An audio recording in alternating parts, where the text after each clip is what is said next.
شعیب نے زہری سے خبر دی۔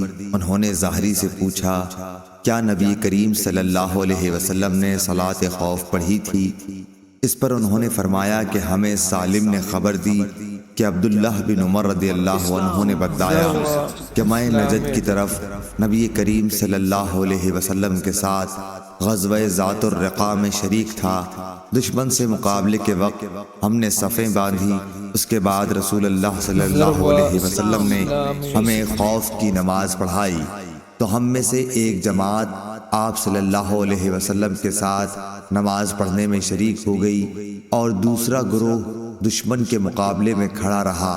پھر رسول کریم صلی اللہ علیہ وسلم نے اپنی اقتداء میں نماز پڑھنے والوں کے ساتھ ایک رکوع اور 2 سجدے کیے۔ پھر یہ لوگ لوٹ کر اس جماعت کی جگہ آ گئے جس نے ابھی نماز نہیں پڑھی تھی۔ اب دوسری جماعت آئی، ان کے ساتھ بھی آپ نے ایک رکوع اور 2 سجدے کیے۔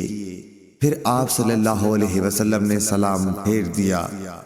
اس گروہ میں سے ہر شخص کھڑا ہوا اور اس نے اکیلے ایک رکوع اور 2 سجدے ادا کیے۔